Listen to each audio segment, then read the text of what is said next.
Hello guys, അപ്പോൾ ഈ വഴി കണ്ടില്ലേ? നമ്മൾ ഈ കാട്ടുവഴി പോണത് എങ്ങടാന്ന് വെച്ച് കഴിഞ്ഞാൽ അമ്പലത്തിലേക്കാണ്.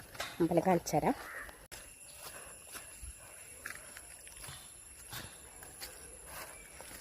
കാട്ടിക്ക് പോകണം. അപ്പം നമ്മൾ വന്ന വഴി ഇതാണ്. ഇനി കാട്ടിക്ക് പോകണം. വഴി തന്നെ കുറേ മറന്നു, കുറേ കാലമായി പോയിട്ട് ഞാൻ. അപ്പം ഈ കാണുന്ന കാട് വഴിയില്ലേ, ഇത് കൂടെ അങ്ങോട്ട് പോയിട്ടാട്ടോ നമ്മുടെ പാമ്പങ്കാവിലേക്ക് എത്തുക. പാമ്പങ്കാവ് എന്നാണ് ഇവിടെ പൊതുവെ ഞങ്ങൾ പറയുക, കുടുംബക്ഷേത്രം. അതിനെയാണ് പാമ്പങ്കാവ് എന്ന് ഉദ്ദേശിക്കുന്നത് കേട്ടോ. അപ്പോൾ ഞാൻ നിങ്ങൾക്ക് എല്ലാവർക്കും എൻ്റെ പാമ്പങ്കാവ് കാണിച്ചു തരാമെന്ന് വിചാരിച്ചു. പക്ഷെ പ്ലിങ്ങി മക്കളെ, നമുക്കത് കാണാനുള്ള സമയം ആവുന്നേ ഉള്ളൂ. ഇതാട്ടോ നമ്മുടെ പായസം. അപ്പോൾ പായസം വെച്ചിട്ട് എല്ലാവരും തിരിച്ചു വന്നു. ഞാൻ 4:30 ആകുമ്പോഴാണ് ഇവിടുന്ന് പോയത്. ഏകദേശം ആ സമയത്തോടെ സ്റ്റാർട്ട് ചെയ്യുള്ളൂ. പക്ഷെ മഴയായ കാരണം നേരത്തെ സ്റ്റാർട്ട് ചെയ്തു. പിന്നെ അവിലും മലയൊരു ശർക്കരയും പഴയും എല്ലാ സാധനങ്ങളും ഉണ്ട് കേട്ടോ. അപ്പോൾ എല്ലാ മലയാള മാസത്തിലും ആദ്യത്തെ ഞായറാഴ്ചയാണ് പായസം വെപ്പ് ഉണ്ടാവും. അപ്പോൾ തറവാട്ടിൽ ഏതെങ്കിലും ഒരു വീട്ടുകാരാണ് പായസം വെക്കുക. അപ്പോൾ എല്ലാവരും പങ്കെടുക്കുക. അങ്ങനെയാണ് കേട്ടോ. നമ്മൾ പായസം വെപ്പിന് പങ്കെടുത്തില്ലും പായസം തിന്ന് വിജയിപ്പിക്കണം.